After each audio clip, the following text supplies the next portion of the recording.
Good morning. Good morning, everyone. Are you tired? After 3 days, walking and walking and walking, and luckily you are able to find out this very isolated area at last day morning at 10 o'clock. I'm really happy to still see, quite a lot of people are very interested on this topic, 5G, 5G Global 5G Alliance Summit, which is organized by our GSMA APAC team. We are really honorable here today to have 2-hour content with you. I hope you can enjoy the 2-hour content. So first of all, I introduce myself. I'm Terence Wong, the head of APAC 5G industry community.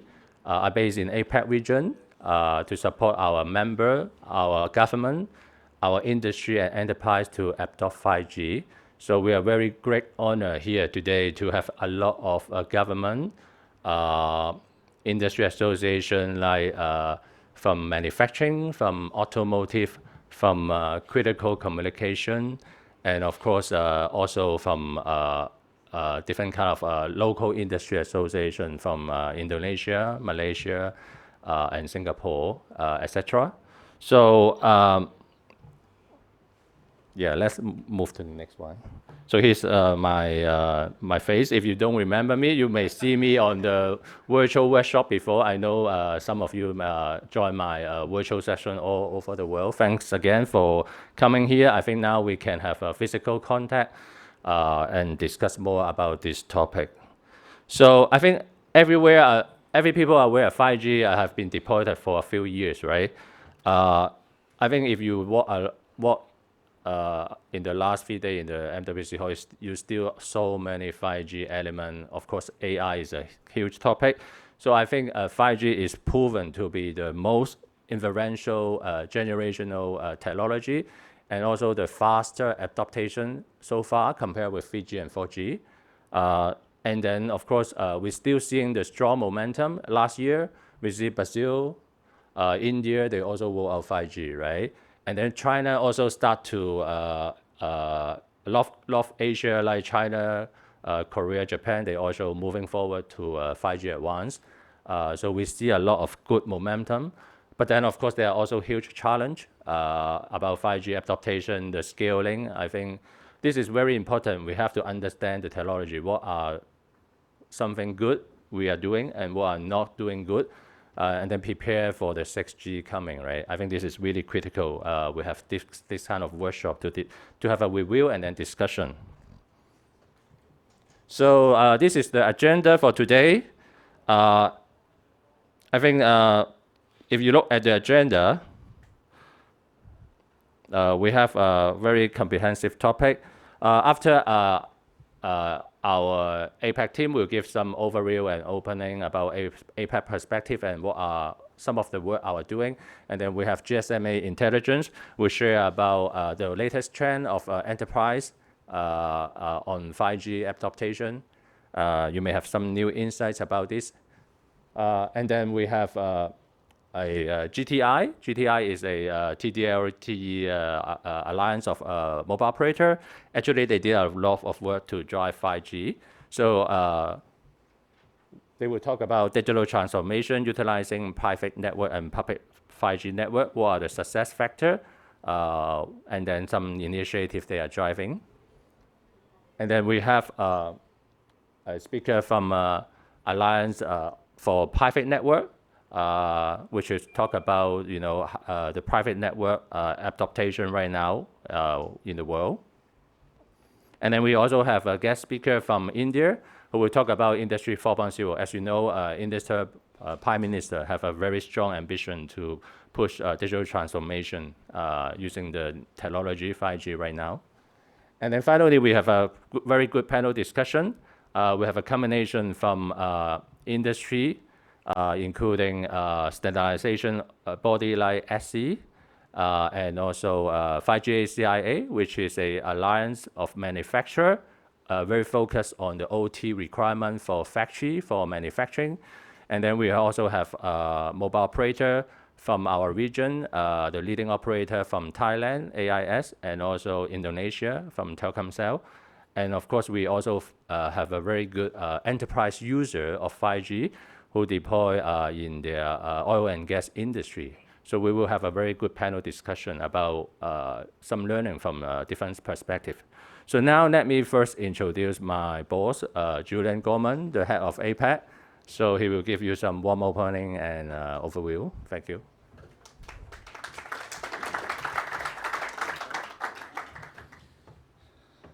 Good morning. Thanks for the introduction, Terence. First, I'd like to congratulate you that you've made it to day 4 and managed to get here at 10 o'clock in the morning. But also congratulate you that I think most of the stuff you've been looking at is not this far down. And it was a bit of a challenge to find the place when you see the music and the blue lights and whatever else. But as Terence said, thank you very much for attending this Alliances Summit. As you may, since 5G is now closing in on 5 years old, and some people can still say, well, where's the business case and where's the, where's the return for the operators? And there's still those questions exist. But I think one thing you'll see from today, and also if you're involved in the APAC 5G industry community, is the enthusiasm for innovation built on 5G is not waning, it's growing. And the purpose of our initiative around alliances is because we know as mobile operators and as the mobile industry the transformative potential of 5G, but there's plenty of industries out there who maybe don't know who we are, don't know how to access a mobile operator, and maybe don't traditionally engage with the mobile industry. And it's reflected in that more than 50% of the people here at Mobile World Congress, so more than 50,000 people here, are not from the telecoms industry. So with that in mind, I'm going to say a few words. Oh, my picture. You can all look up there and see if your country's marked, but notably, I would say in the 5 years, is the early years were dominated by the pioneers, the Korea, Japan, US, China, of course. And for a number of years, most use cases that have been talked about, case studies, have been driven or heavily been around that origin. What you see now, of course, is with India launching just over 18 months ago and doing one of their very fast rollouts. And actually, even with markets like Indonesia, you're seeing more locally grown innovations. And the diversity of innovations, the diversity of the ecosystems involved continues to grow. And it's, I think this summit here is a bit of a celebration of alliances, some not from the telecoms industry, to come together and share knowledge about it. So a bit of a quick update on 5G. At the end of last year, we passed 1.6 billion users, well on the way to, actually it's an increased forecast now that more than 5.5 billion users by 2030. Only a year ago, the forecast at the end of 2023 was only for 1.5 billion, and for 2030 was more only around 5 billion. So it continues to go faster than previous trends. You can look there at the number of markets, the number of operators in markets continues to grow. And there's continue to be commercial launches, lots of trials. And there's a greater also move to standalone trials. And of course, if you probably spent the last 3 or 4 days in the hall, you've seen a lot of talk about 5G Advanced. But from benefit from 5G point of view, when we talk about here, we're here in industry sectors, and Terence and the APAC 5G industry community spend a lot of time looking at a number of the leading sectors. Globally, we forecast that a large part of the benefits of 5G for the industry is in the area of manufacturing and services. They really dominate. But that is a global number, and actually it varies country by country. And certainly we're seeing, across Southeast Asia, where mining might be dominant, or petroleum and oil and gas might be dominant, that the local number can be significantly different. But the thing to say is, with those use cases and they continue being developed around the world, is it's allowing later entries, countries who are later into the 5G journey, to maybe map out their own journey and not have to find their own way so much, to have a lot more references. And from a GSMA point of view, we still expect that 5G is going to add around $1 trillion to the global economy by 2030, which is a significant amount of money. Nearly half of it's to the services sector, and you're starting to see that. And I think the discussions today are going to show and demonstrate that there's hotspots of innovation, and it depends very heavily on alliances or ecosystems coming together. I think unlike previous generations where innovation might happen almost in isolation of the operator, or SI might do it by itself, 5G innovation is about end-to-end processes and changing the way to do business. And so it's very much around ecosystems coming together to innovate to change the way business is done. So with that, I'm going to return the microphone to Terence, and thank you very much for attending, and I look forward to participation today. Thank you.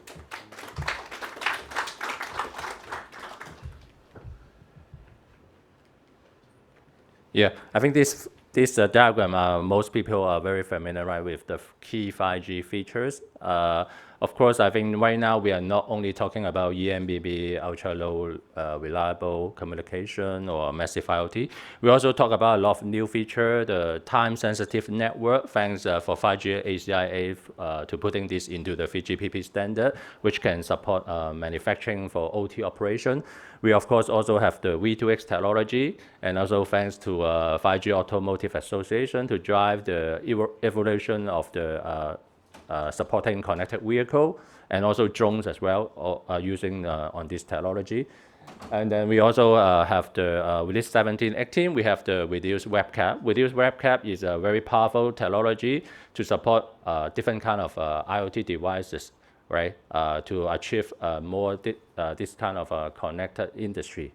And of course, we also ongoing define the new feature in release 19, like something is being pushed like passive IoT, which is more powerful than the existing RFID technology, talking about 10 times more coverage without using any battery in the devices. So a lot of new features are coming in 5G, like this deterministic network, sensing network. So what I want to highlight here is 5G is not only designed for a consumer phone scenario.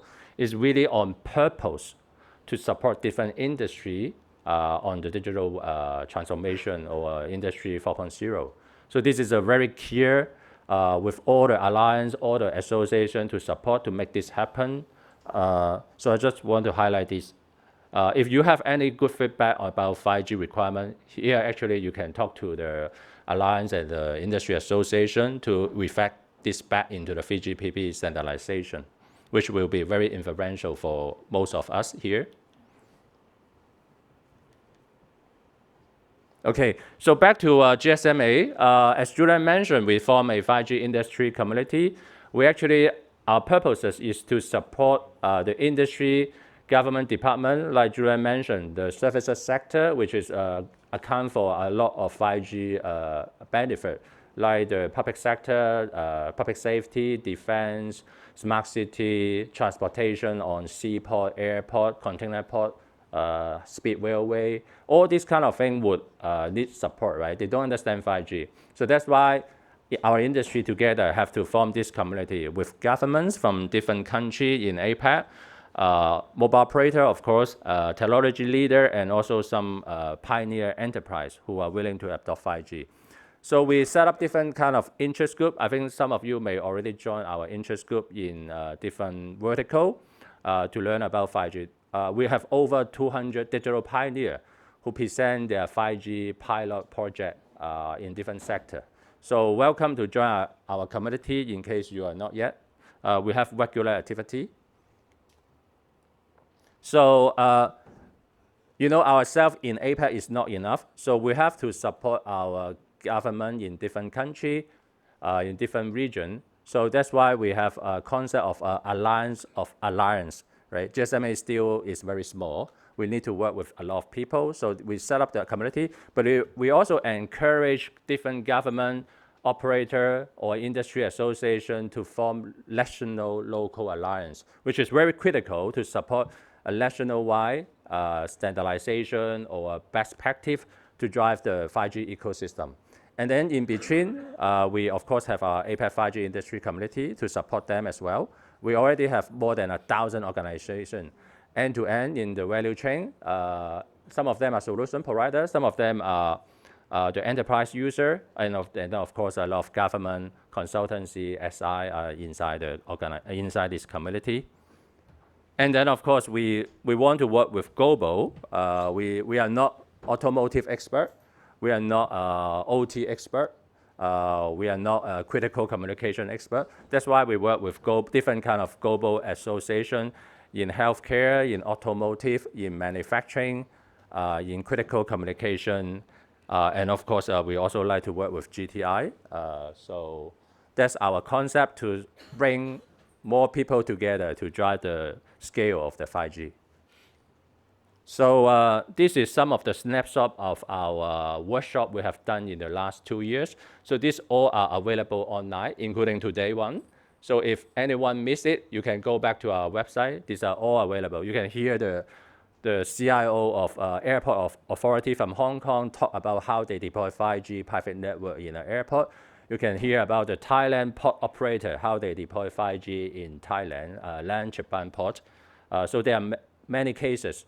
You can hear a doctor why they deploy a holomedicine use case in National University Hospital in Singapore. It's real. It's not more proof of concept. It's all commercial. So welcome to go to our website to get this information. I think it will help you to talk to your client as well, because I always talk to operator. We talk 1 hour, not better than a doctor talk to their counterpart doctor in one sentence. I use 5G, right? So I use 5G, then it's much better than operator talk 1 hour to tell what is 5G. Okay, so we also produce a lot of case study. We already produced more than 16 case studies across different sectors in different markets. So you can also use this case study to share to your client as well, to help them to understand 5G. So it covers a lot of area. So as a community, of course, we are not just with one activity to drive this best practice learning. So during the whole year, we were using MWC, Barcelona, Shanghai, and also some virtual activity. Or we will work with some government or operator to set up some local 5G summit to maximize the value of 5G into industry. We also will work with some association like healthcare association or automotive association for some joint event. We want to bring 5G into automotive industry rather than we just bring them in MWC as well. Okay, so this is really critical. If you want to work with us, let us know. We are very happy to support and work together. Okay, so in case you are still not the APAC community member, you can join us or you can connect me. I will very happy to have you to join our member, especially to contribute your idea on the innovation on 5G. Okay, now let me pass to our first speaker, my colleague Christina. She's the lead analyst on the IoT and enterprise. Christina. Thank you, Terence. Thank you. Good morning, everyone. Good morning, everyone. It's great to be here. Great representation, as I understand. Some of our data from GSMA Intelligence, which is where I'm an analyst at, have already been shared. I'd like to build a bit on that with findings from our big annual operator survey we are running with 100 operators globally, as well as the regular touch points we are having with the industry. So I'd like to share with you some market trends which are based on our data, on our research findings, and on our survey findings.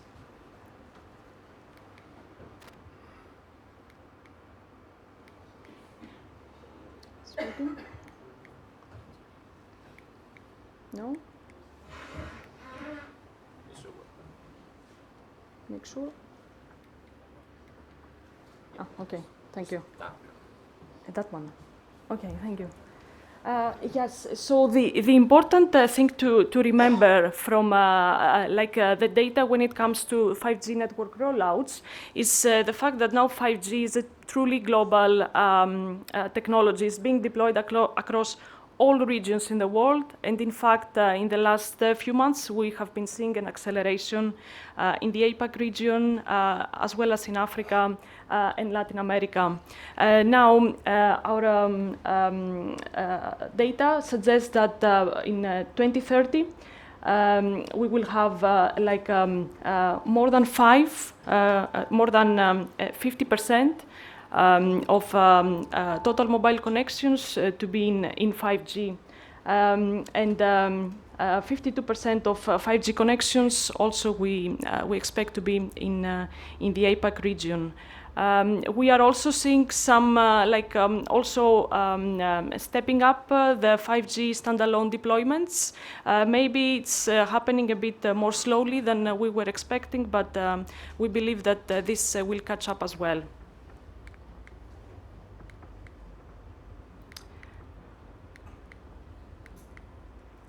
So from these estimates, a large number of connections will sit in the enterprise side of the world, as we call it. Building on what Terence mentioned earlier, 5G indeed is a network that is designed to cater for enterprise needs, but we shouldn't overlook the fact that the mobile ecosystem operators and vendors are now also trying to adjust their offerings to align their offerings with what enterprises needs, and that is very frequently an area of challenge. So looking at the driving forces of enterprise 5G, both from the demand as well as the supply side. Now, enterprises needs is in fact around upgrading legacy networks. In some cases, 5G can act as a replacement. In others, it can act as like an enhancement alongside other technologies. There is increased demand for security, flexibility, resilience.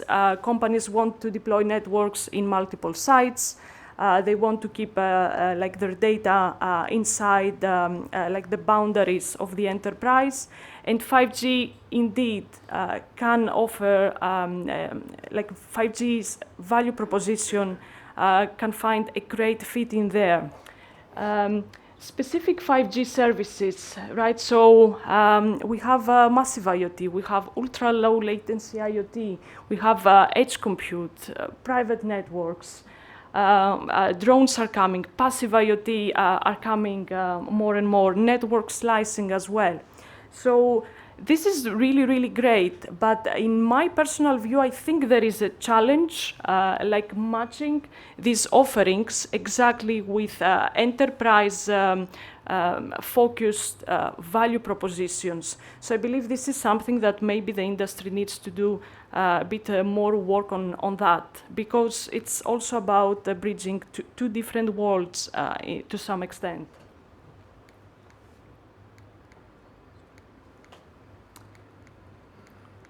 So now we focus more on the operator side of the world. So what does enterprise 5G mean for operators? It means that they are about to launch new services, and it's not just launching, going from offering 4G to consumers to servicing consumers with 5G. It's about creating an environment where enterprises feel like they can work with operators. So they can offer, for example, private 5G slicing and so on.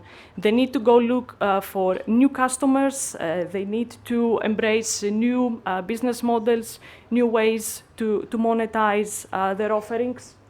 There are great initiatives around how the network can be consumed in different ways by enterprises through the API ecosystem. This is also gaining traction, in my view, lately.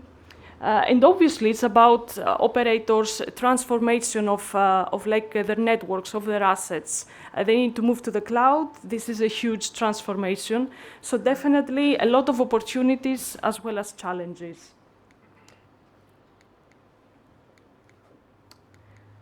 So let's see now where operators stand. These are the findings from the survey I mentioned earlier. Now this was conducted in autumn 2023, so it's relatively fresh data. Starting from the left-hand side. So every year for the last 5 or so years, we have been asking operators, what is like the main goal of your enterprise strategy? And so far, with the exception of the latest survey, so far it has been achieving leadership in enterprise connectivity. Now, for the first time this year, they put on top achieving leadership both in connectivity and services. So, considering this finding, like in the context of other findings, I think it's safe to say that operators now are more aware of the fact that they need to provide services targeted to the enterprises. And they are moving a bit away from being too connectivity-centric without, of course, that meaning that they're abandoning their core competitive advantage. Something on like a progress update. So 64% state that they have completed launches for services beyond connectivity. Services beyond connectivity can be edge compute, it can be IoT, it can be like a specific security type of services, particularly in the cloud environment. And another 64%, and that is like a significant increase compared to last year, so same time last year, 64% they stated that they have launched or they are testing private 5G. So that shows that in the last year, most likely operators have stepped up their efforts into private 5G. And going back to the point about the services,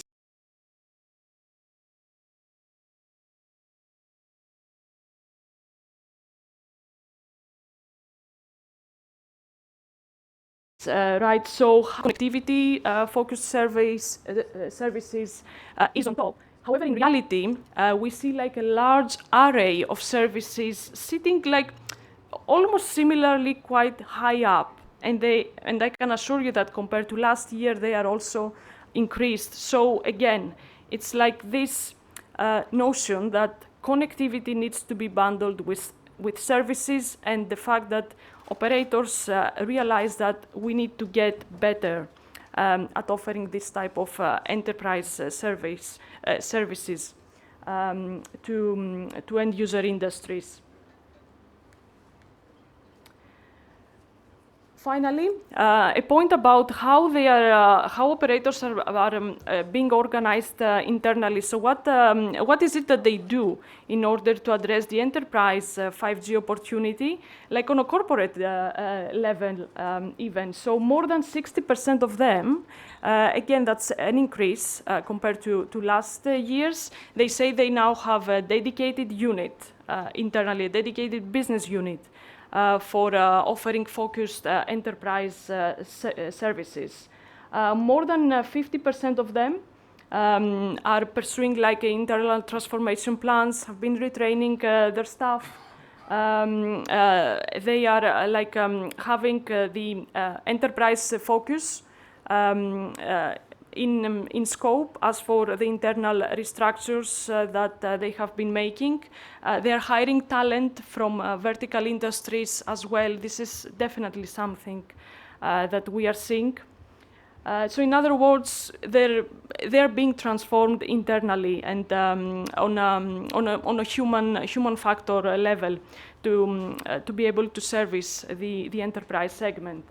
And almost 50% of them, so they have been pursuing targeted acquisitions and partnerships with other technology companies. And with that, I'd like to point you to some recent studies we have done. Now, as GSMA Intelligence, we produce a lot of studies. Some of them are publicly facing, some of them are customers only facing. So if you're interested to access this, please get in touch with me. And with that, I'd like to thank you very much for attending this and pass it back to Terence. Thank you. Thanks, Terence. Thank you, Christina. I think she bring out a very important area is operators are really building their strength to support enterprise and government to go through the digital transformation. And one, of course, is private network. I think is a very hot topic right now everywhere. So now the next speaker will be very focusing on private network. Let me introduce Dr. PS Tang, the steering committee member of GTI. So he will share you about a lot of success of private network, especially in China, right? Thank you. Thank you. This is down. Okay. Good morning, ladies and gentlemen. My name is PS Tang. I'm a steering committee of GTI. Yeah, so I will give a short introduction what is GTI. A lot of you might not be aware, and also share some of the transformation successes that we have in some of our operator members, some of the challenges, and how we would recommend to overcome them. Down.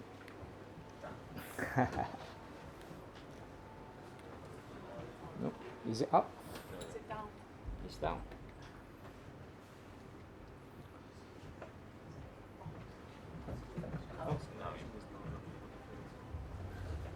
I'll go back up. Okay, let me introduce GTI. GTI started in 2011 by 4 key operators. That is China Mobile, SoftBank, Bharti Airtel, and Vodafone. Yeah? The objective when we started was to promote TDD spectrum as part of the LTE standard. So we are very happy to say, of course, when you look at the number of TDD device, is actually much more than the FDD device. In fact, all the phones that you are having in your pocket support both TDD and FDD. So GTI actually contributed a lot to move the TDD spectrum as a major spectrum band for the mobile industry. And of course, we already achieved that in 2016. So we go into 2.0, where we actually work on how to work with the industry and how to monetize 4G. Yeah? And of course, TDD are the major spectrum band for 5G. So last year, this time in MWC Barcelona, we started 3.0. And our objective of 3.0, I go in a bit more detail, is how to monetize 5G, how to serve the industry verticals better than the ENBB. So the organization, as I mentioned, we have around 146 operator members. But unlike GSMA, we are not just operators association. We actually invited 258 solutions and industry partners as part of GTI. So who we have that? We have, of course, all the major vendors, your Ericsson, your Nokia, the Huawei, ZTE, Qualcomm, Intel, all your test and measurement equipment for the mobile industries. And lately, we have a lot more from the vertical industries. Yeah? People who are in the manufacturing, in the mining, has joined GTI as our solution platform partners as well. It's run by, we had a leadership committee, which is the founding telco, which you can see up there, including Korean Telecom, besides the 2 founding members. And then we have a steering committee, quasi board of directors of GTI. So I'm from one of the steering committee member, and you can see most of them are big global telcos that wanted to be able to drive the strategic direction of GTI for 5G monetization, especially for the industries as well. Yeah. Then you have a secretariat. We have the partners committees from the various industries, and that's how GTI is run. And we have different working group, very much technical centric. Yeah? So we will work on the normal 5G technology to push the device ecosystem.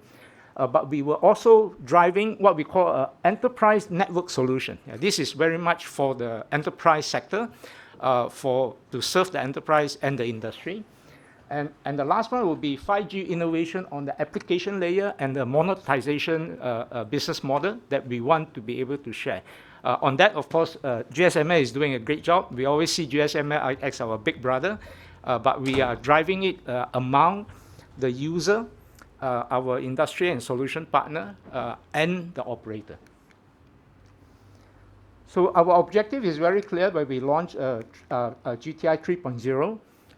Cross-organization corporations. So we want to actually invite more and more of the industrial player to actually have more cooperation, including working with the GSMA, the 5G ACIA, and other organizations, maybe TCCA as well. Yeah. So then we are really talking about how to enhance the integration, yeah, of 5G technology with the OT of the industry verticals. Yeah.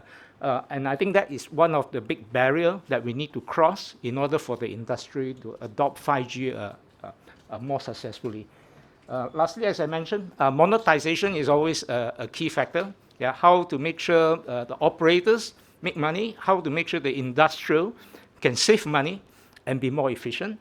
And lastly, of course, every one of us, we have a low carbon footprint objective and how to maintain the sustainability. So in short, that is, overshot a bit. Yeah, so in short, that is what GTI is. Yeah, so I want to just summarize in our view, and we welcome more view from the industry, that what are the challenges? Yeah, the number one challenges that a lot of us are facing is that the industry is telling us cybersecurity. Yeah, cyber vulnerability is their number one concern about using public network as part of their operations. Yeah, so that is their number one concern. And I think the GSMA intelligence also just mentioned, there are more and more people interested in private network because they wanted to have total control and total isolation of their OT device. Yeah, OT means the operation, they call it operational technology space, they call it OT. They want that to be totally isolated so that they are in direct total control. But the fact is, most of this big enterprise industry, they also have huge amount of ICT requirement. And for the ICT requirement, they have no issue about using the public 5G. Yeah, so what we are pushing really, we are talking about a combination of private and public. Yeah, and I think the industry oversold a little bit about 5G. I think even your GSMA talk about attribute. We talk about 10 gigabit, but we never tell the industry that you need the millimeter wave spectrum. Yeah, and with all its challenges, has yet to be overcome. Yeah, and we of course talk about the 1 million interconnection. I think that one we have achieved. In fact, I think Terence mentioned about going into passive IoT. Potentially, you could have 1 billion interconnections per square kilometer using this new 5G technology that we are promoting. And of course, the URLLC is not just the technical performance that is the barrier, it's the mindset of the industry and a very different mindset from the communication or telecom industry. Yeah. So in summary, we want to push separate OT from IoT. Yeah. Give OT a private network that could bridge the gap a little bit better. Yeah, that's all we are proposing here. So some of our vendor partners that had actually deployed this as a solution platform. So they have 3 layers of what you call, when we said private 5G, many people has different definition what private 5G is. So in this case, they have 5 levels. Yeah? The first level is the private slicing. Yeah? That gives you priority in the access to the network. The layer 2, what they call private slicing with the local data breakup. Yeah, a lot of the industry are requesting this so that the data stay within their operating campus. Yeah. But there's a third layer that we are seeing a lot more in China rather than anywhere else. They actually will deploy a dedicated private 5G with dedicated spectrum and with a small core network that control that network behind the firewall of the industry.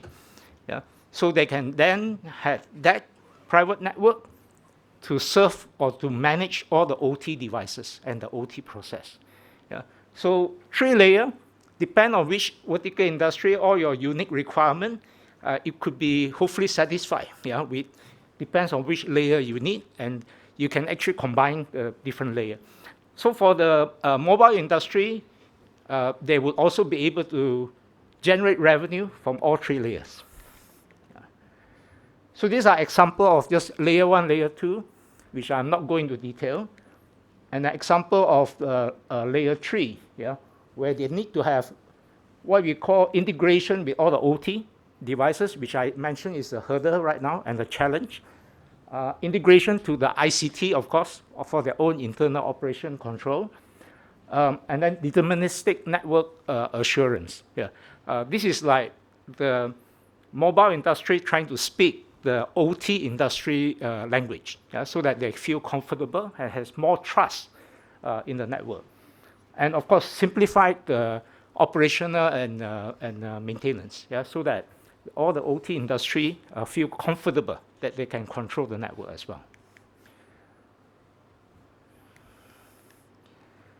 Yeah, these are some example live commercial deployment of the private network. For the largest steel manufacturing company in the world, they have use cases that can show they reduce manpower from 3 to 1 in that particular process point. And they can also show they've increased the efficiency, reduced time from 20 minutes to 5 minutes. Yeah. Of course, we are trying to build use cases that can show the real benefits of using private 5G. Yeah.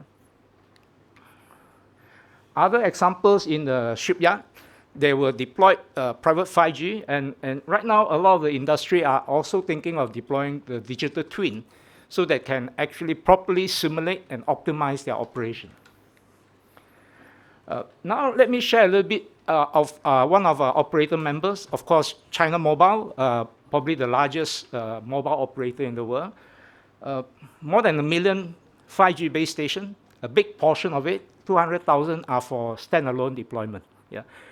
They are already claiming they had served and has 30,000 successful industry use case across 35 different industry sectors. And how they have been doing it so successfully, rather than, I know the rest of the world are all struggling on this, is that they have huge amount of frequency spectrum. Yeah. They have 100 megahertz or 4.9 gigahertz for private 5G, and they have 160 megahertz on 2.6 gigahertz as well. Yeah. So they are actually using private, public, 5G and 4G to serve the vertical industry in China. Yeah. And that really opened up the possibility of adoption by the industry. This is what they show. I guess some of you might not see. Premium, dedicated, VIP. Yeah. VIP is exactly they would roll up a dedicated 100 megahertz private 5G on top of their public 5G to serve the industry. Of course, most operators around the world don't have this level of luxury of spectrum. So we need to encourage the regulators to be able to do more, because I think having sufficient spectrum is the main enabling catalyst, yeah, for this to happen. And these are some of the use cases I mentioned. A lot of them are either the world first and have win awards. Yeah? And these are all commercially deployed in China today. Yeah? So we want to be able to share and bring these use cases to share among the global community. Smart factory. I think you all heard of Haier, a big white goods manufacturer in China, washing machine. They can show, they actually have a result that say that using the 5G deployment, they have increased their productivity by 100%. So 15 seconds, one washing machine coming out now. And then you have, they reduce the inventory, and they actually have reduced the overall cost of manufacturing. Yeah? These are all published numbers that they can actually share. Then we are talking about reducing manpower and increasing the product yield. Shipyard, mobile transportation hub. All these are use cases that they would be very happy to share. So let me now go into on what are some of the requirements in our view. I think we need to really use successful use cases, and we also need the industry player in every country invite us in, if need be, to convince your regulator to issue more spectrum. How they allocate the spectrum, whether to the MNO or to the industry directly, GTI is agnostic. More important is how to serve the industry. So Singapore has actually allocated quite a lot, but for 1.9 gigahertz, Malaysia is ahead. They actually allocate this for the East Coast Railway line for private LTE for their railway operation. One band that we thought might be useful, as I said, when China Mobile used 4.9, meaning the ecosystem, the infrastructure are already available in volume. So maybe that frequency band we should promote in your country, because once your regulator allowed that band, then the ecosystem infrastructure is already there. And they have proven successful use cases that we can show your regulators to promote that band. Of course, USA and already have CBRS. Germany already have 100 meg. We will also like to understand maybe the integration of with the OT is really one of the challenge that prevent them from picking up faster. And then really we want to push 6 gigahertz as well to coexist with Wi-Fi 6E for private 5G for indoor applications. The other area we want to really push the industry to understand separate OT and ICT. We would try to move OT as private network, ICT, you can use a public network. Then the thinking process and solving that problem might be easier. I think that's all we want to mention about this point. And lastly, for regulators, if we can build big infrastructure with common share passive infrastructure that can serve both the public network, which they have, airport all have support for public, but if they do it correctly, it can be also used for private network deployment. Then deploying private network will be just a small incremental cost. And it should be designed in from the beginning rather than as an afterthought to put in an additional network infrastructure. So I think this summarizes OT, private, public can serve all the ICT. And combining, you have all the benefits about lower cybersecurity risk for your mission-critical devices. You have all the low, I would say, cost-effective public 5G global connectivities and global roaming. Last slide, I know Terence is pushing me to finish up. So our action item for GTI this year, we actually want to help to promote. And we are asking all our operator members and our solution partner members to give us use cases. So we will want to partner with GSMA to share your use cases to my other operators and use that to convince regulators to allocate more spectrum for private 5G, so that you can have a combined private-public type of solution platform. I think that's the main one. So we are happy to be engaged as your advisor. If you have a use case that you want to push in your country, convince the industrial player or client, or you want to push your regulators to allocate more spectrum, we want to be engaged either to share our information with you or as your advisor and give you all our use cases and our justification. I think that's the end of my presentation. Thank you very much. Thank you, Dr. P.S. Tan. I think it's very comprehensive to understand.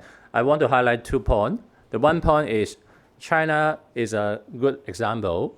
And last year, we also, APEC, we won a tour to bring the APEC delegation, including government and operator and enterprise, to visit some factory, some seaport, and also hospital to talk to their end user directly and also understand their deployment. We are going to do this year along the MWC Shanghai, could be partnered with GTI. If you are interested, come to me.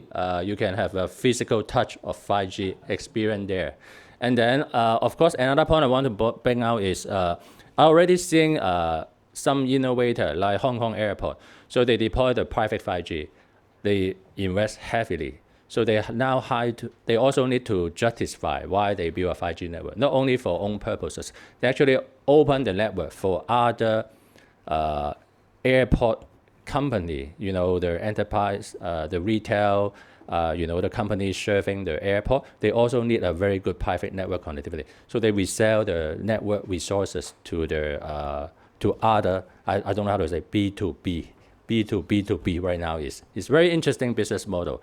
So yeah, we are looking forward to collaborate definitely. Now let me introduce the next speaker. Every time it doesn't work.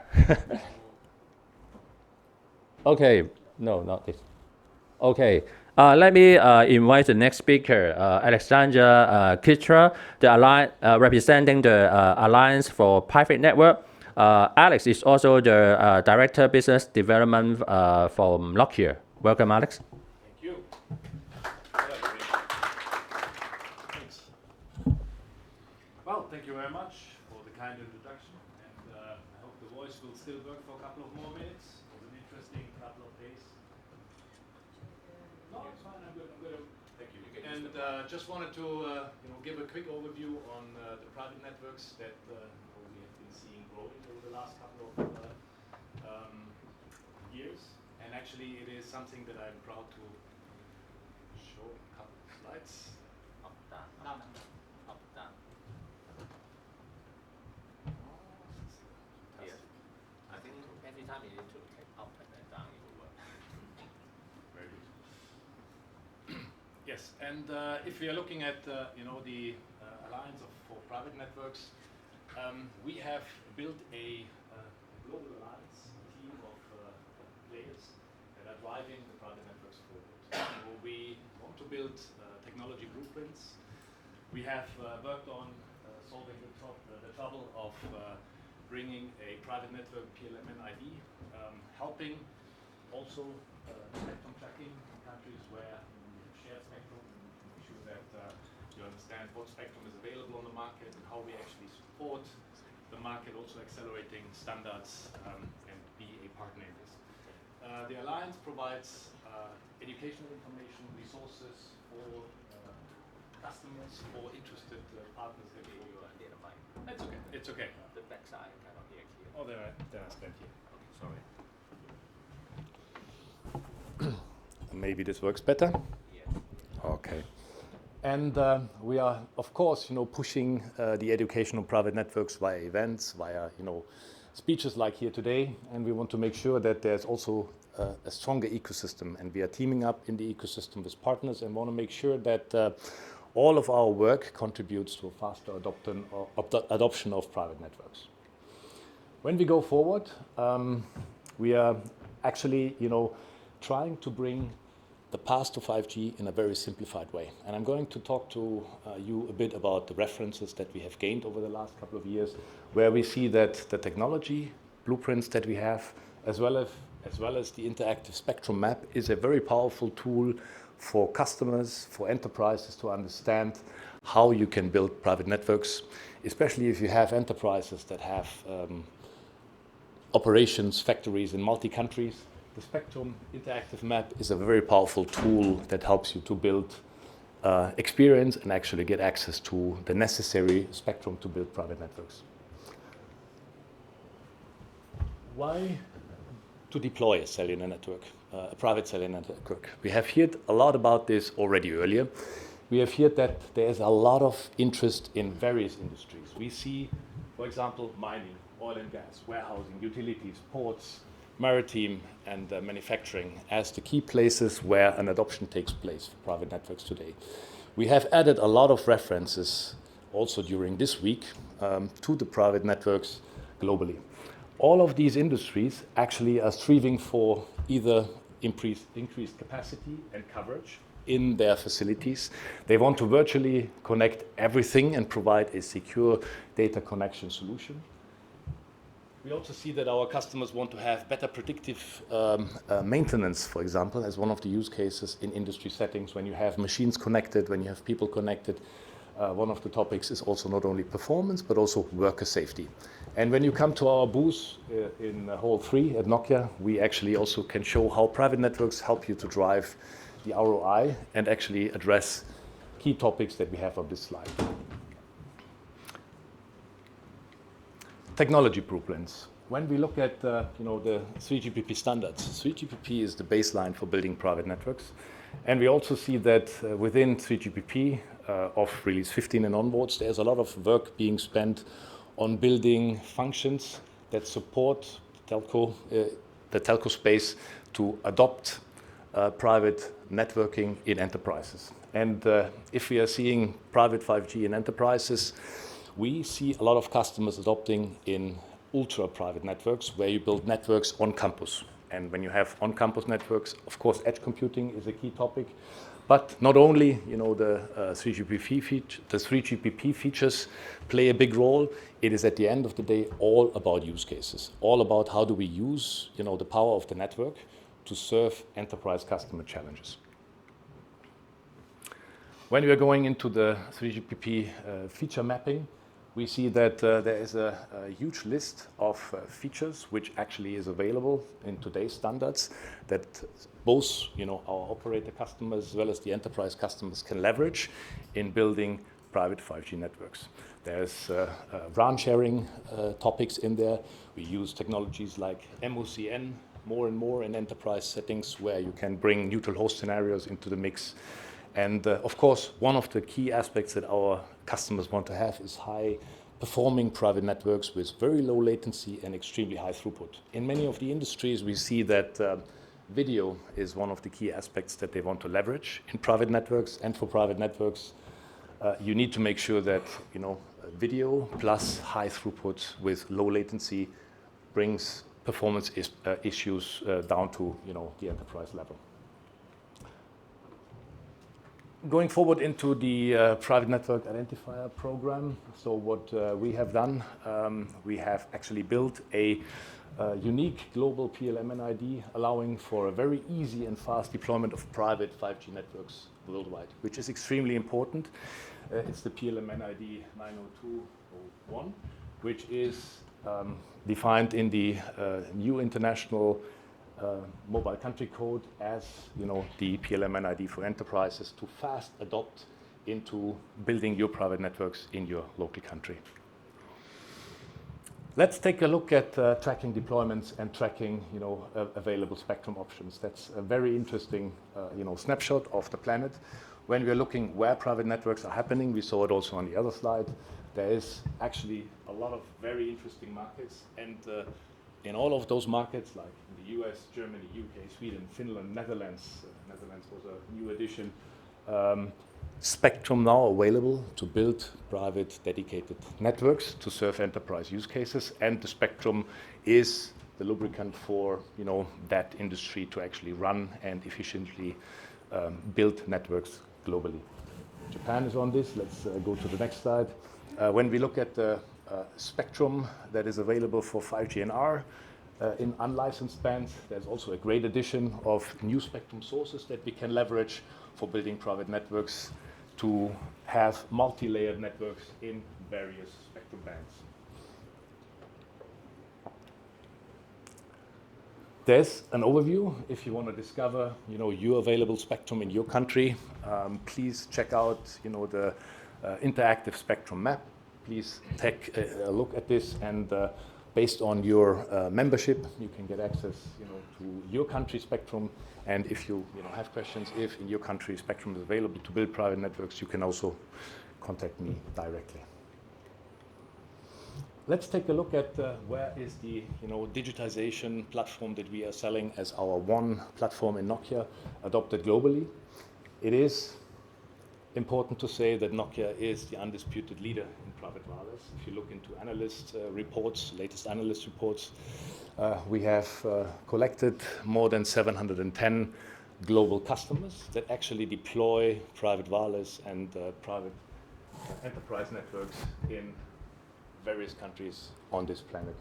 What we are seeing is, when looking at the logos, that these are also the big players in the countries. So we have here the latest additions. We have ports that are adopting to private wireless. We saw ports in the earlier presentation. We see also energy, oil and gas as one of the very promising markets where we build private networks. But one of the things that is important is it's happening globally. It's happening all over the planet. And if we take a more detailed look on how these networks unfold into the different sectors, we also see a pretty strong drive in governments and cities. And you may have seen our booth. We have fantastic use cases, and all of these deployments are actually powered by specific use cases. At our booth, you will see a drone, and we also heard earlier that the adoption of use cases is extremely important for enterprises to drive value for their operations. We have built industrial drones that you actually can use for perimeter control. You can actually use also the drones that fly in private networks to scan and 3D map your landscape. This is important for mining cases, where mining or construction customers want to use the power of a flying sensor and understand how fast is their mining operations progressing. So a lot of interesting use cases in all verticals, ranging from governments, cities, energy, transport, manufacturing, and other industries.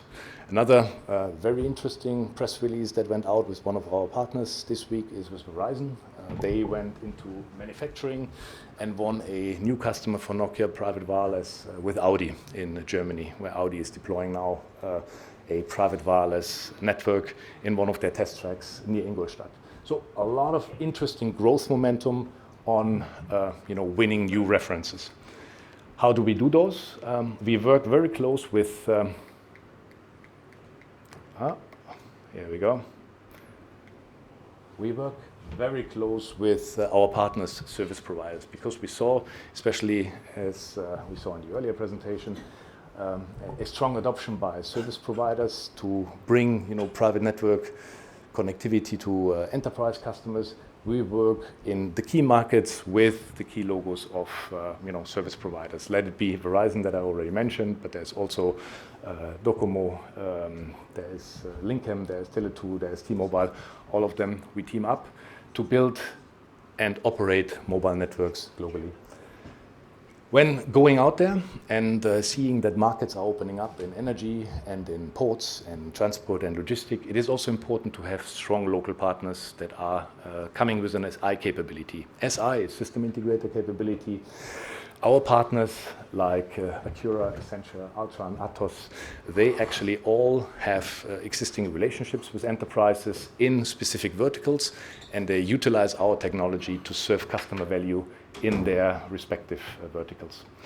We also see the importance when it comes to the adoption of Industry 4.0 use cases and private network adoption, that we need to work with industrial bodies and ecosystem partners. Ecosystem partnerships are extremely important for embedding use cases into devices, embedding use cases into the technology, and embedding use cases into what we call the one platform for digitization. So use cases on digitization are manifold. What is important for our enterprise customers is that the use cases can be deployed easily. Fast deployment, and thank you, low frill when it comes to tools that you need and engineering power that you need to deploy those. Easy to deploy, easy to operate, and rich in terms of plugging in devices at the one hand, bringing connectivity, which is the lubricant for connecting virtually everything.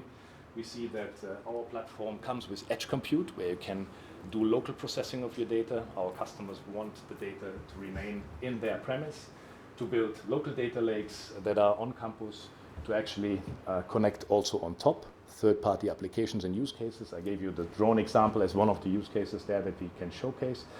But at the end, it's all about productivity and enhancing operators, enterprises' efficiency in their campus settings. When you want to learn more about our use cases and the one platform, please visit us in Hall 3 at the Nokia booth. It was a great presentation to have, but much too little time. Thank you very much.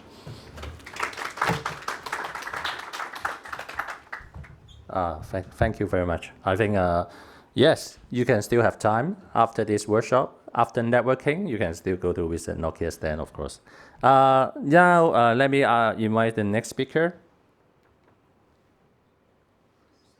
Yes.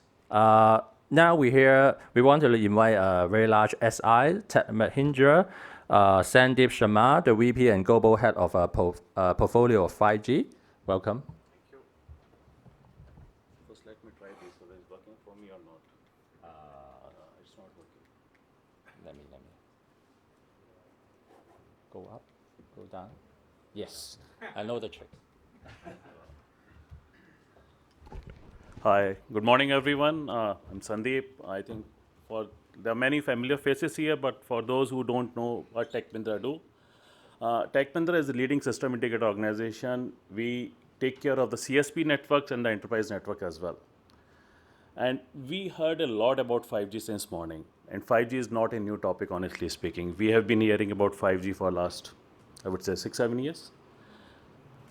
Technology as such promises a lot, but there are some fundamental things that we need to do when we are deploying this technology, making it more commercial, making it more applicable to the industries. I'll be talking about today how we fared in India, how the 5G networks looks like in India, and what are the different use cases that we see as a system integrator working globally, and the learnings from that as well. And thanks to Christina, Alex, and Dr. Tan, many of the things that I'm going to discuss is already covered in a bit format, but I'll try to create a new picture around it. If you look at, we talk about a lot like 5G, what 5G will enable. It's like high speed, high connectivity, multiple things. But the most important thing is like the next level of connectivity should be accessible to the end users and the enterprises at a faster pace. If you look at India's 5G journey, we got spectrum in October 2022. We started doing deployments in somewhere in mid of 23, and by the end of 23, we have fairly covered whole country. It's a 15 months journey, and we have covered whole India. In terms of few of the statistics, around 150 million subscribers already on 5G. Typically 20% of the mobile traffic, or more than 20%, is already on 5G. And the rate at which the base stations were deployed is like 2,000 base stations per week.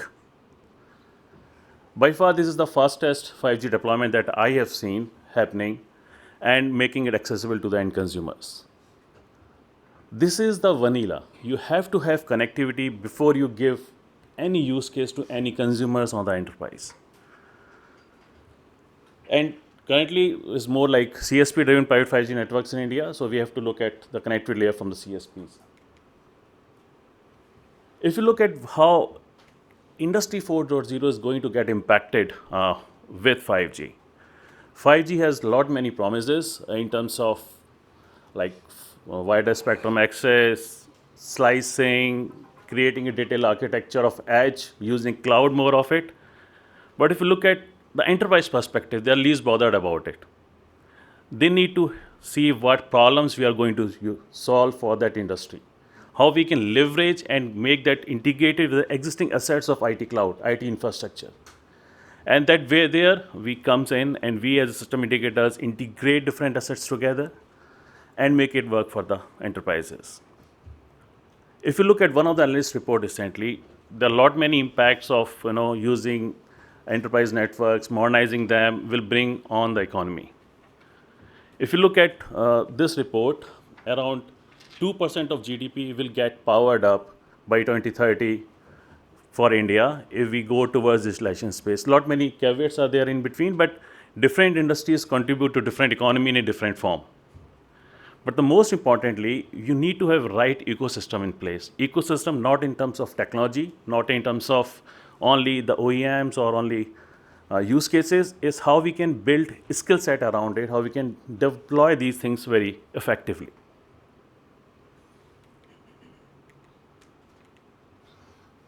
So there are many use cases around. We discussed many industries. Every industry needs to have a different use case. Many different industries will create, I would say, life of an industry much more complex. We need to bring a segmentation of all those use cases. Segmentation could be in the monitoring analytics, it could be remote surveillance, it could be operational automation. If you summarize or analyze all your industries together, these are three buckets where every use case could be summarized. What benefit it will bring? It will bring a replicable playbook across the industries rather than creating a new use case every time for every industry. And we work very closely, like OEMs, Nokia, and others, to create more replicable playbooks so that industries can reuse the assets rather than inventing every time a new use case for different industries. Segmentation is the key. Segmentation to bring simplification in all the processes that are there for the industry. So things are not easy always. So once 5G is introducing different capabilities, it also brings different responsibilities, different challenges that needs to be addressed. First and foremost is the process of integration of an enterprise with the new ways of working. Most of the enterprises where I have interacted with, they are more bothered about how the existing processes in the industry will be valid in the new schema of things, new enterprise connectivity coming into picture. So we need to analyze those industry a bit more before suggesting whether 5G makes sense for them or LTE makes sense for some or a wired infrastructure. Secondly, spectrum uncertainty. I think Alex has covered a lot about spectrum. The country's spectrum regulation drives what type of use case, at what pace can be deployed. Countries who don't have a enterprise spectrum access, they need to rely on CSPs. And the mix of CSPs and private 5G likes of US, CBRS could be one of the bands. Is that type of economics needs to understand between the spectrum and the use case that can be deployed. Next is ecosystem readiness. Ecosystem, if you look at all the use cases that we thought or talk about a lot, the biggest bottleneck is the sensors availability which are 5G capable. If we need to look at a realizable 5G use case, we have to look at bigger ecosystem, not only the connectivity side of it. Next is the network adoption. The way I talk about the India journey, networks needs to be mature as early as possible to realize all those use cases. Most of the networks today are NSA. SA is evolving. The more SA comes into picture, then all the realistic use cases of low latency could make sense. Finally, data exposure is the important thing. Data, all the enterprises is very secretive about their data. And they need to ensure, or we need to ensure to them that data is super secure. And 5G is going to enable many different scenarios, having an edge type of breakout or local breakout, so that only control signal is going out and data is still very sacrosanct within the enterprise. So when we are discussing with different enterprises, we need to make them understand these technology terms. And we as a Mahindra group, we deploy many use cases in-house. We have a large manufacturing facilities as well. We have real estates as well. So we test and validate those use cases within our own premises and work with the OEMs and create a holistic picture while we are taking it to the next level of deployments or realizable use cases. And one of the manufacturing facilities we deployed within India itself in Pune, and we make it work for the enterprises. So 5G use case adoption will only be accelerated if we use at the right ecosystem. Yeah.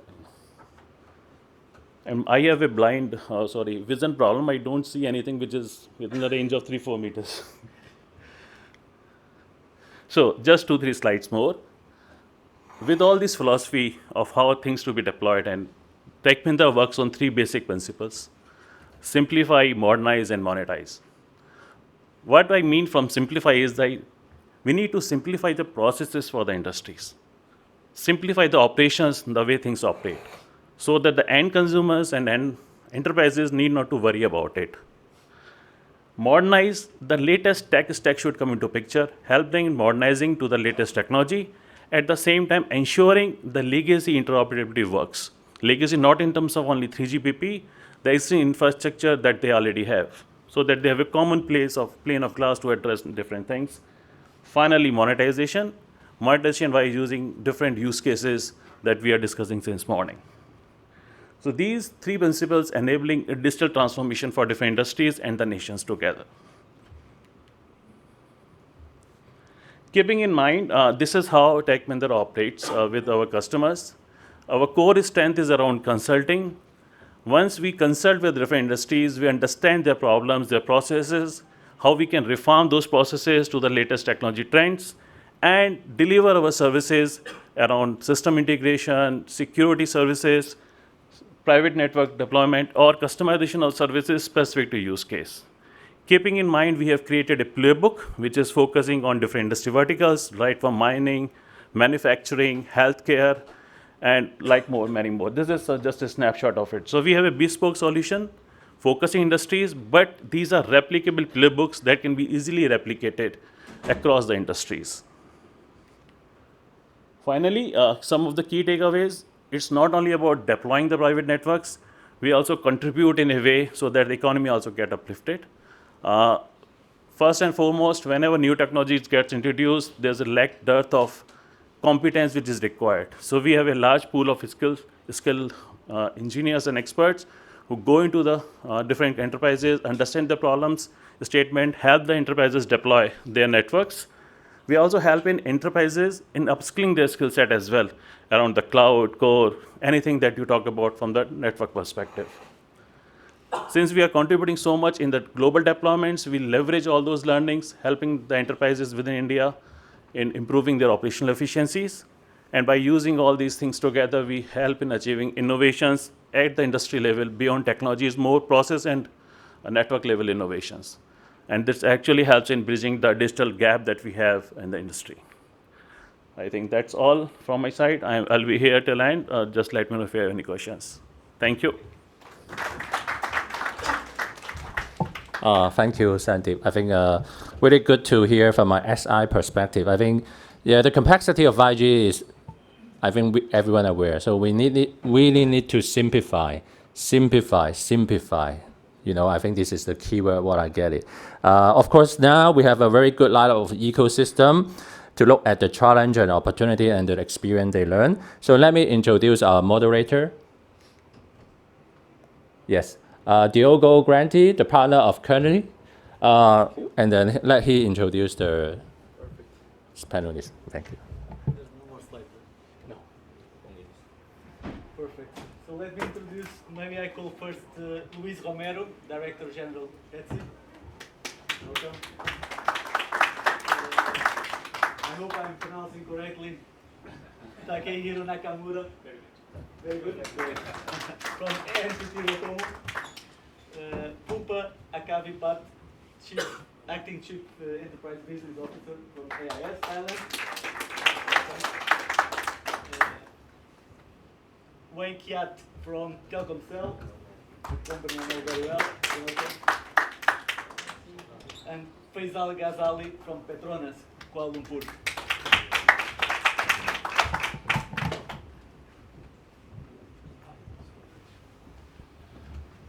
Perfect.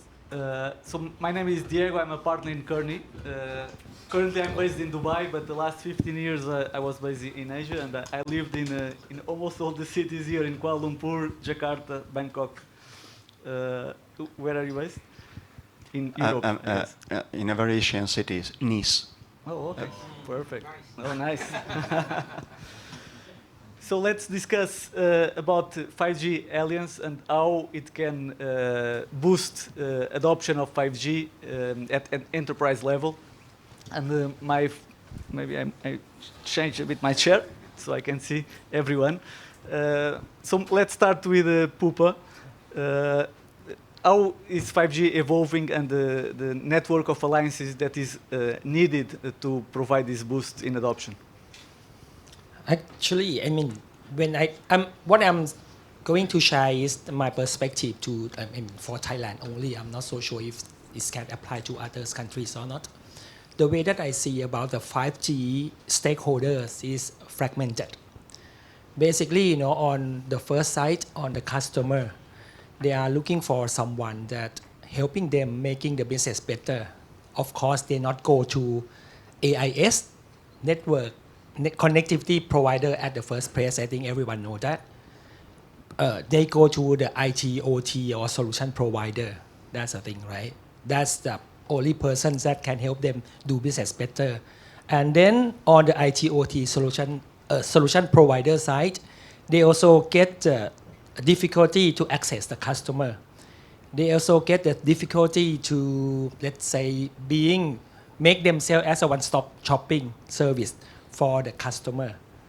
Then when look at telco, I think we are in the best part position to be the one who create the ecosystem, because we know all the customer, we know how to access the government that promote the industrial 4.0. We know how, I mean, we have the infrastructure to help the solution provider be, one-stop shopping for the customer, and as well as I think the telco have the support service all across the country to serve the customer. Yeah. Perfect. Yeah. And the same question for Nakamura-san. Oh, I'm sorry. For saying what the same question? Could you repeat your question? Sorry. My answer is too long. Sorry about that. So the question is how telecom companies can support the ecosystem of technology vendors, enterprise, etc., to boost 5G adoption.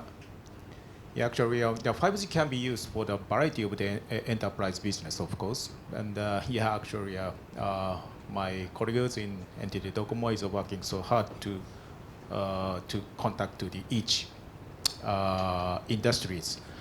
And the difficulty is, the requirements and the use cases are totally different.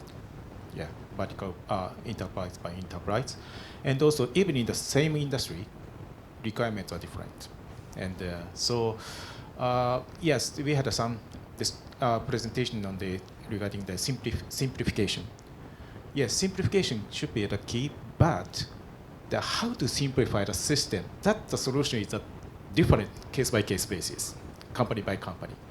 It is good to have defined several kinds of the packages for each customer's industries, but packaging is also a little bit difficult because the requirements are diverse. So in any case, we need to continue this dialogue with the industries. And I'm working in some kind of the industry group organizations for the manufacturing industries in Japan. And I found that still we have this kind of events, so many events, this kind of event, but still manufacturing industries, especially executive people, don't know 5G very well. Yes, so we need to continue the dialogue, and we need to continue the explanation of the 5G. What's a 5G? What's a real 5G? Some people still believe that the 5G is some kind of the dream system. 5G can do everything. So, but we have some limitation, yes, even in the 5G system. So we need to explain the details and the real of the 5G to those kind of people continuously.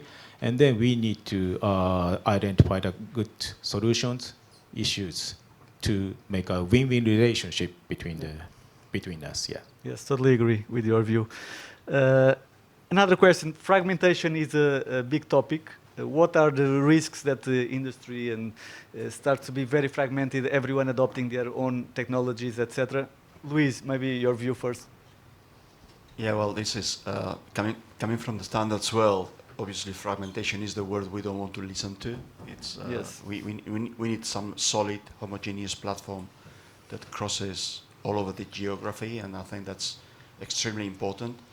So working on standards, I'm sorry I have to promote that, but working on standards and bringing those requirements together so that when we build our systems, those are consistent all across the geographies. That's extremely important, because then this will help all the different use cases build up from something which is solid and consistent. So trying to avoid any kind of fragmentation and trying to promote that the technologies come along standardized and solid all across, that's key, that's fundamental. Exactly. And Faisal, maybe the same question for you. What is your views on fragmentation?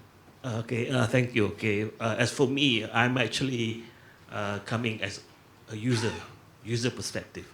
So basically, we are people who are actually pushing for the technology to be available. So like for me and other similar industries, for the past 20 years, things has changed. We are more data-driven, so we are actually wanting solutions which we can actually migrate from existing, perhaps we are using Wi-Fi or 4G LTE networks towards a better network. Because right now, the data that we have locally, data analytics done locally may not be sufficient. So we are migrating to centralized, to cloud, and things like that. So, but we have, like you say, some priorities which may be different because our priority will be on availability, on safety, integrity. So I think in the ecosystem right now, the vendors or the users cases that we have may not be ready yet. So we have a lot of wants, and I think 5G would be one of the tools that we can actually pursue this further. Perfect, thank you. And Pakyat, in terms of regulation and regulatory view, and what is the role that governments can play on the 5G adoption from Indonesia, maybe perspective? Okay, I think. Excuse me. I think Well, beyond. you have a new president, so this is the right time. I think beyond the regular roles of the government bodies of implementing the policy, issuing the spectrum, right, and also ensure compliance. I think there are two things that learning from all the other early adopters, right, is and for those successful early adopting countries, right, is really the number one, incentive to me. Number two, promotions of 5G. Incentive in the form of providing financial assistance to the telecommunication providers for the infrastructure deployment, as well as hopefully a subsidy or lower cost for the spectrum, right? And secondly, is really to have a really good government body to promote the 5G innovations, innovations such as sandbox, collaboration, and in this case, right, we are actually doing a lot in Indonesia in terms of the support for the government in terms of the promotion. So what we need more is on the financial portion. Thank you. Good luck. And Luis, in your view, is 5G standardization taking in account the different needs of the different sectors? Because we have so different sectors, how are we going to embrace everyone? This is really one of the big challenges, and we've been trying through 3GPP to bring together several voices from several sectors. We have market representation partners all throughout. It's been working pretty well throughout the years. I think with 5G we've done very, very well, and you can see, well, we have some 5G's ACIA, 5G AA, many others that could be different, TCCA, many others that would be different, difficult to remember because it's a long list. But what's most important is that apart from having this interchange on requirements, they are really committed and putting real effort into bringing requirements into the specification. And for instance, if you speak about critical communications, the evolution that we have had with all the features that critical communications need in order to deploy networks based on 5G is spectacular. It was already working in LTE. All the tests we are doing so that to see that this works and complies with the requirements is really good. So we are doing. There's a lot still to be done, but I think we are in the good path. Perfect.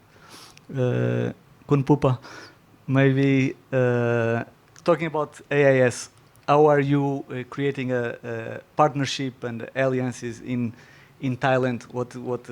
What stage can you give us a snapshot of the situation in Thailand? Sure. I will come back to the ecosystem again, right? I mean, as I said, the way that I looked in Thailand is very fragmented. The business goal and alignment is not aligned, including the speed of the business as well.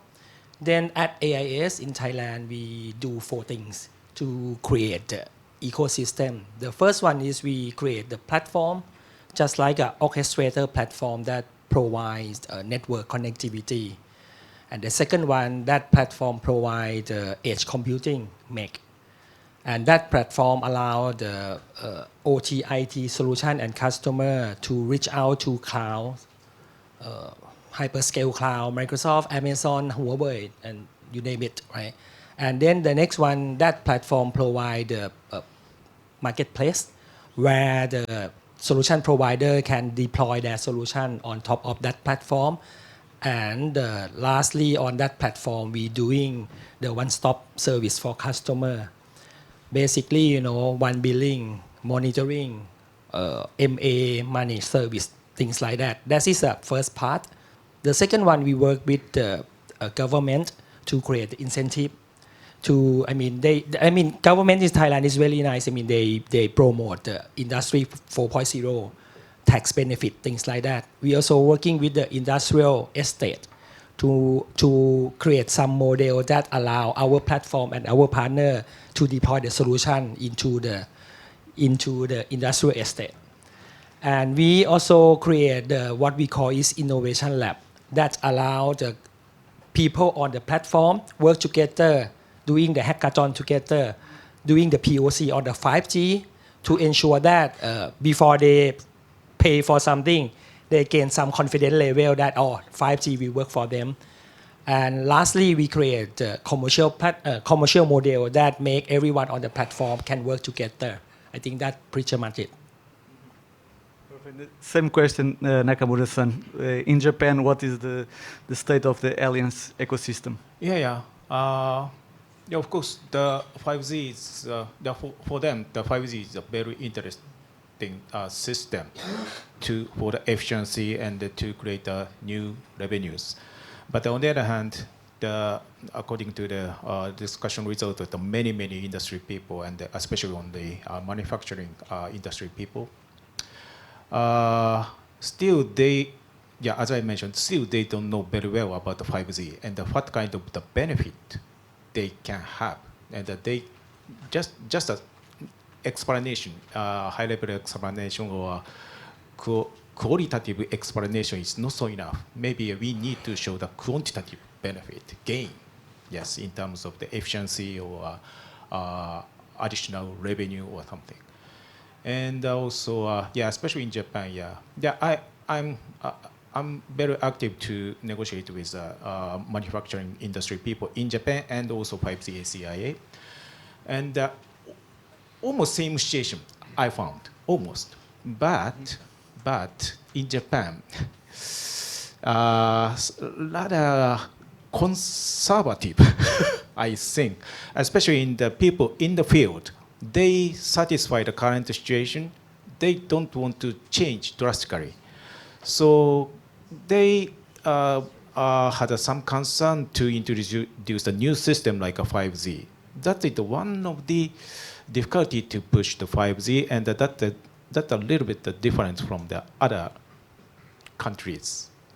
That's our current thinking. So in any case, we need to explain, as I mentioned, we need to continue the dialogue with them. And also it is very important to show the real 5G behavior and the 5G performance to them in the maybe the test bed or real factory POC or something like that. 5G ACA is very active even for that, and also even in Japan. Yeah, that should be important points.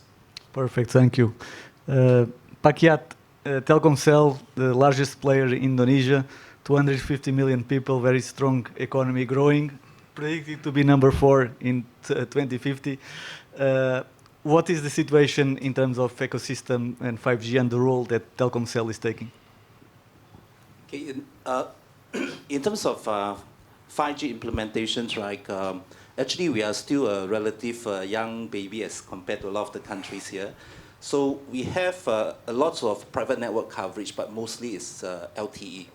So now what we are doing is we try to promote the implementations of private 5G in a couple of areas. Number one is really to work with the equipment supplier to provide affordable end-user equipment, and which are N40. And uniquely in Indonesia, we only have for now 2.3 gigahertz. That's number one. Now, number two, we also join a lot of the association because it's very vertical focused. So we join PD for manufacturing, MyID for mining, and we have to understand the basically the applications and the processes in order to drive the real usage and benefits. Now, the other thing is really driving trials and POC. I'm also glad to share that Telkomsel has been awarded the GTI award for the innovative mobile services and application. Basically, we in some of the country, right, we implemented a trial to connect two cities to do some robotic telesurgery, 350 kilometers apart. Although this is just a trial, but we see a lot of potential for assisted surgery. Okay, especially the fact that in Indonesia, there's still very lack of doctors as well as specialists, right? And lastly, quite similar to what Prabha has mentioned, that we are also trying to leverage the platform. So we are partnering with Singtel 5G Paragon to leverage on the platform so that we can speed up the ecosystems, leveraging on the slicings, the marketplace, the API library, etc., etc. That's what we are doing. Yeah, thank you. Perfect. Faisal, Petron is the largest company in Malaysia, taking a global, I guess, a global role. What is the strategy? What is the ambition in terms of alliances in Malaysia? Okay, talking about Petronas and Malaysia's experience. So for Petronas, we actually have 5 sites right now running on private 5G. So these sites are actually most of our manufacturing processing plants for gas regasification. So essentially, our journey started, I think, with the local regulators late 2019. I think we also, Malaysia is a bit late in jumping into 5G. So we actually started in 2019, whereby the regulators set up a task force with the telco providers, the vendors, and also industry pillars from various industry like healthcare, like transportation, for Petronas, for oil and gas industry. So essentially, this task force, we were actually rather active in the task force. So as a result of this task force, we actually produced one proof of concept in 2020, whereby we built 4G infra in one of our facility for testing. The focus was actually then was via the task force looking at IR 4.0, looking at data transmission, looking at remote operations, and also equipment reliability. So essentially, after that, then we were granted the license by the government through our partner, which is Telekom Malaysia, where we actually now have 5 functional 5G private network. So we are actually now looking at how we can actually sweat this asset, because like I say, some of the ecosystem is not readily available, especially on the oil and gas, because the tools, the equipment needs some special certification, which we still don't have it right now. But we are collaborating with our vendors like Honeywell, Yokogawa, Emerson, and also the telecom vendors like Nokia, Ericsson, to hopefully get this up running, because I think we have a lot of data, and we actually need to actually turn this data more useful. But there is collaboration within all the interested parties in Malaysia. And for Petronas, we also have collaboration with academia. we actually set up a 5G lab to actually test all these devices as well. Perfect. Nakamura-san, coming back to Japan, very strong manufacturing and automation sector. What are the challenges for these two specific sectors, and what's your view on how NTT Docomo is tackling it? Yeah, we are making great effort to negotiate with them and to develop the business model together. We found that we had many challenges actually, but the first one, yes, we have a different language. Even in the Japanese language is different. So, and also our process is different. So 3GPP style, normally we start the discussion with the requirements, but some of them, manufacturing industries, they don't care about the requirements. So if we ask that, what's your requirements? They don't provide any requirement, but please bring your asset. That's it. So process is different, and but that is not so good. So through the discussion, what kind of the negotiation is needed? So, and then we could have several success story to deploy to apply the 5G system to the manufacturing industry. That's very important. And also, as I mentioned, that we need to show the real benefit of the 5G in terms of the quantitative manner. And ROI or revenues or such kind of the gain should be clarified. And also, it is very important to clarify. Yeah, anytime we had a question that what's the difference from the Wi-Fi? Yes. So we need to clarify that. Yes, clearly 5G has a benefit against the Wi-Fi, so that need to be clarified. Many things. So in any case, we need to negotiate and we need to show the real benefit of 5G. We need to have some good test bed or POC or real introduction experience. So step by step, yes, we need to take action. Yes. Similar challenges to consumer too. Many consumers ask, what's the difference with 5G? Luis, maybe about spectrum. What's your view on the spectrum allocation and what governments can do to improve it? Probably I'm not best suited to speak about spectrum because we don't deal with it, with spectrum allocation whatsoever, but we suffer from how spectrum is allocated, and we have seen that very diversity that we get all throughout the geographies and on spectrum, bands, situation, whatever, which at the end of the day is complicating backwards the system because you need to cope for every kind of single band in the single geography and the single combinations and so at the end of the day just complicates the whole technology. So I would just send a plea to governments, regulators in the world to try and harmonize spectrum all throughout. I know it's a mission impossible, and this has been tried for ages, I think since the beginning, but this could be a real gain for everybody if we could have little by little more harmonization on spectrum. Okay. Open question to any of you on the same on spectrum allocation. Who wants to talk about?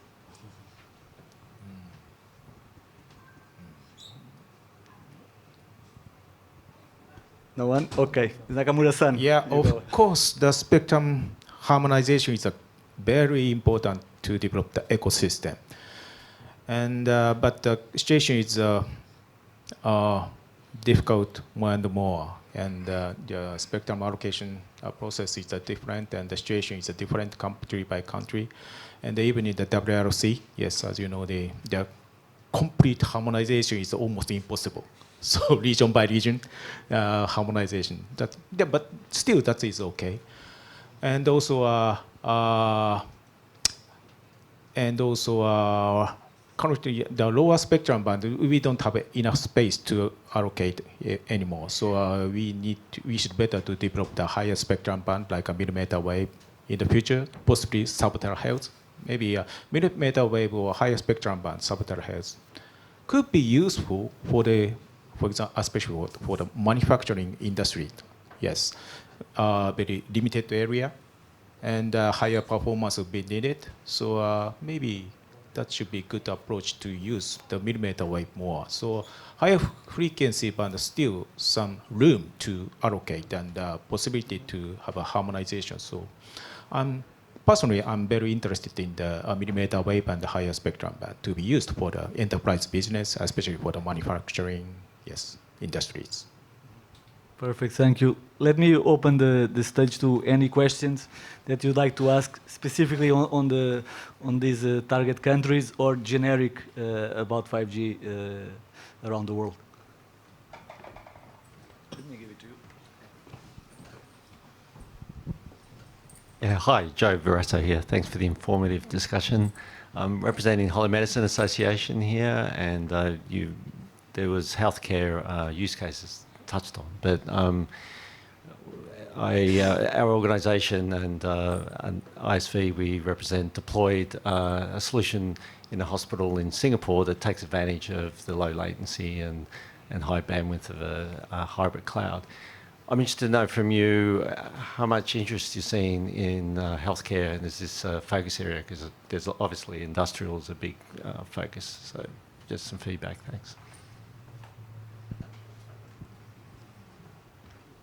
Do you want to check it? I mean, if I come back into the ecosystem again, right? I mean, we work with several hospitals to do the hospital management system, and then actually we have a reference customer in Thailand who doing that hospital management system and work with the 5G.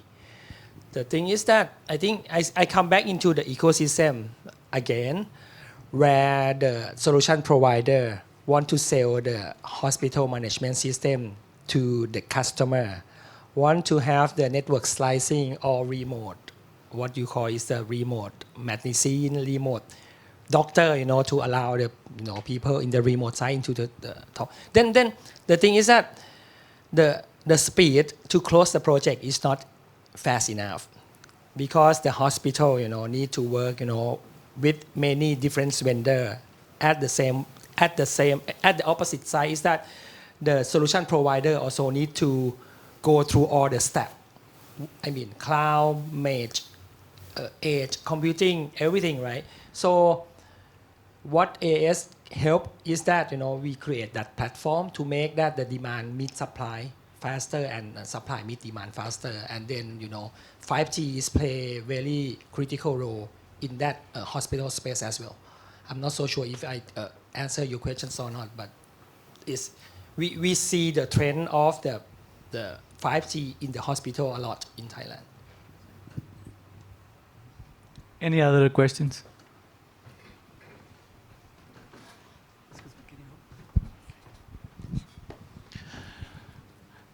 This is Jayant.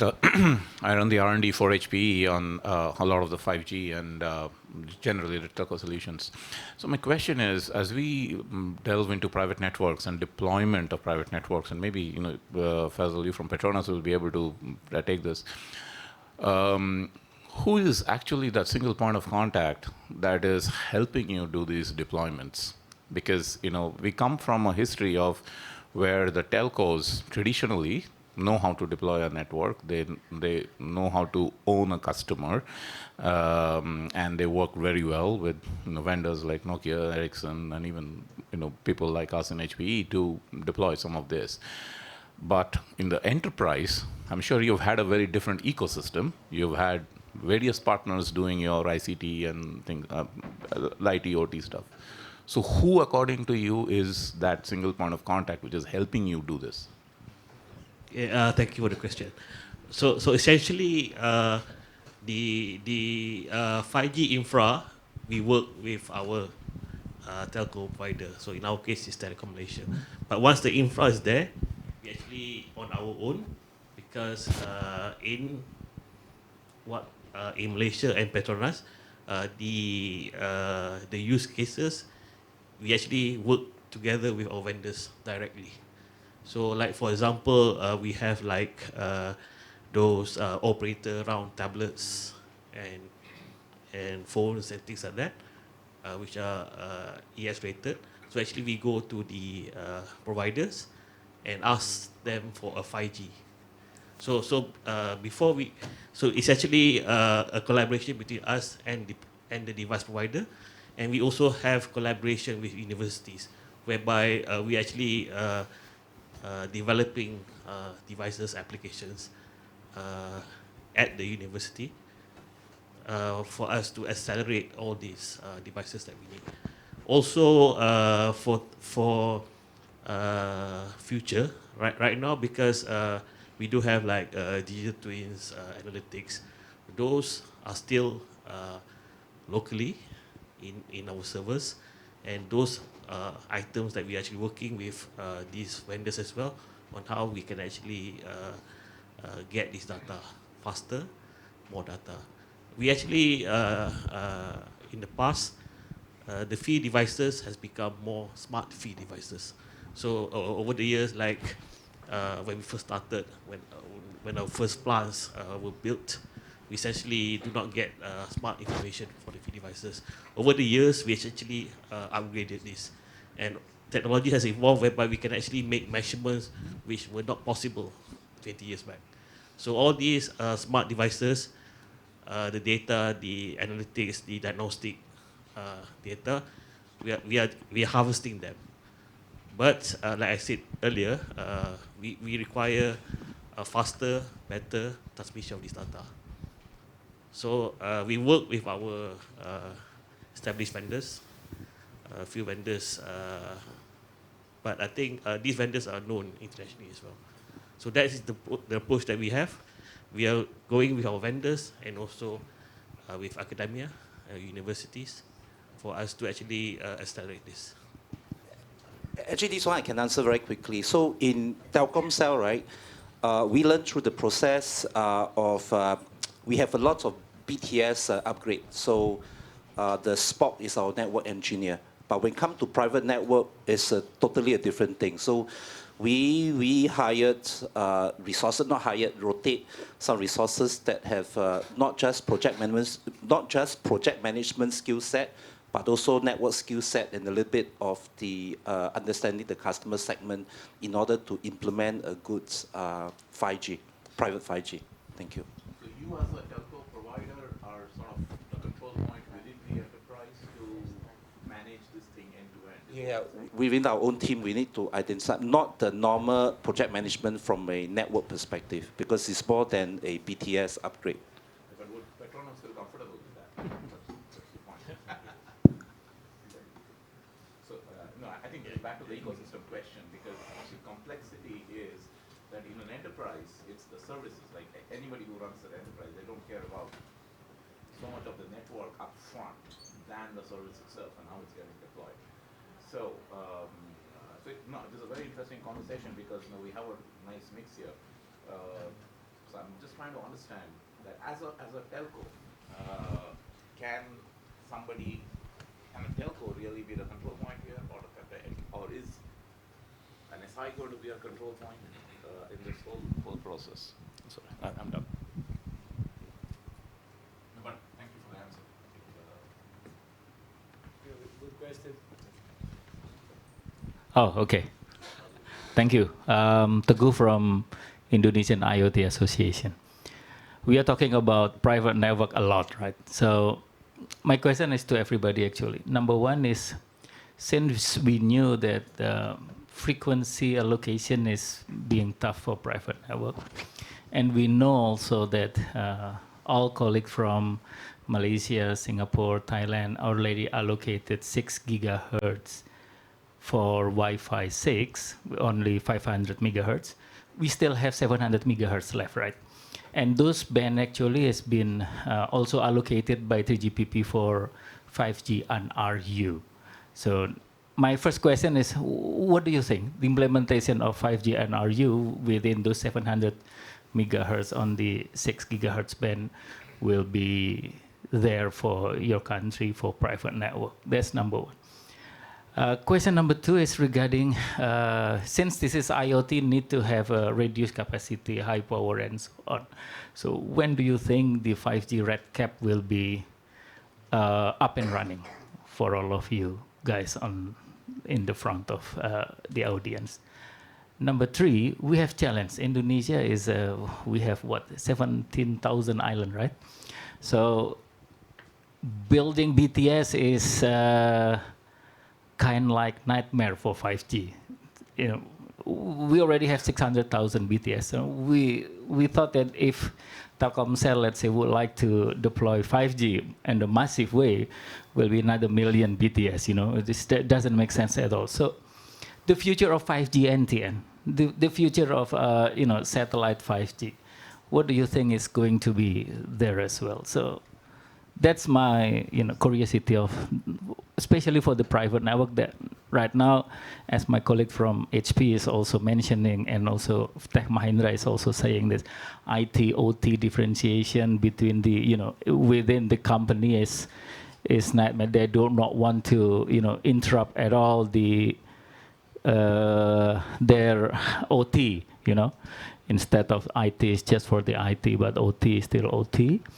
And some company also still maintaining the old traditional, you know, SDH for their SCADA system. They do not want to move toward IP. So it's kind of like challenging for the private network to be deployed, to be adopted in the massive way, especially on the developing country like us. So I mean, that's our curiosity. If everybody would like to share also their thought on that one. Thank you. As I'm the one that has the least to reply here, let me start. Because I will concentrate on your very last question, which goes along the NTN. On the standard side, we are very strong there, and definitely NTN, we see it as a basic component of 5G, and it's there, and you have seen already, if you go around the floor in this Mobile World Congress, you have seen several cases being shown, and that's very important, and there are several use cases. And by the way, we will be having one conference on NTN in a couple of months' time. I think it's April. So welcome to join, to anyone who wants to. But that's as far as the other questions I'm unable to answer because it's implementation. So I let the implementers.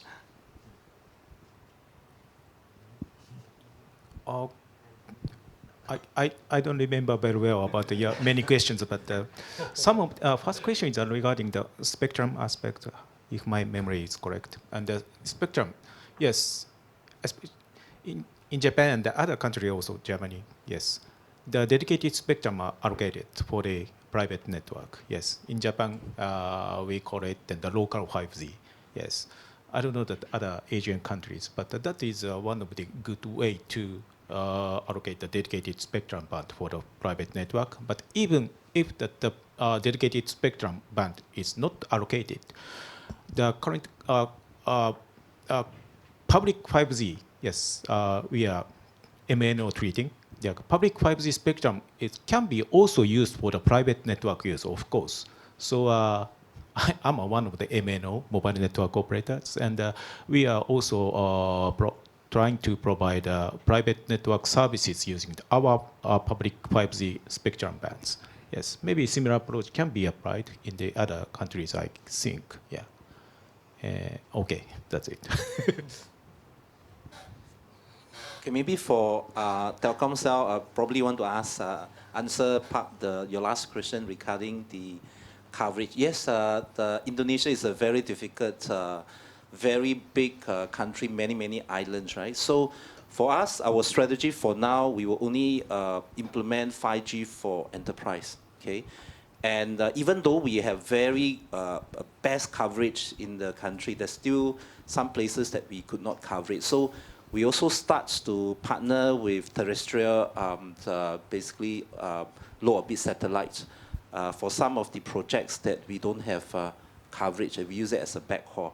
So we don't do that for all, but selectively for a few we do that. That's to enhance the network. Yeah. Thank you. Thank you so much. Faisal, you want Okay, because just to answer, to give my views on the last question, essentially for Petronas, what we are actually doing is that the private network, our focus is only for OT. So only for OT. So because of the various tests that we have conducted and required uptime, reliability, etc. So for us, we took the conscious decision of 5G deployment only for OT. So IT is a separate entity in Petronas looking after it. But for OT, we are actually looking for the private 5G network. Perfect. Thank you so much, everyone. We are just on time. Great. Thank you, Terence, for the organization and for the panelists.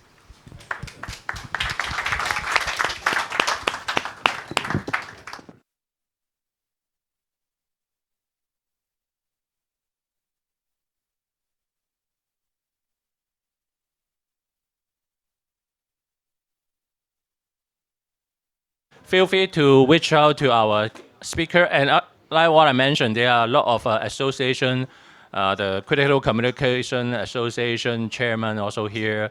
And then we also have the Indonesian IoT Association. And then and also a lot of enterprise here as well. So feel free to network. You can use the room. And then over the other room, there are also a coffee, drinks available. Yeah. And yeah, if you would like to join the community, reach out to me. Yeah. Thank you very much.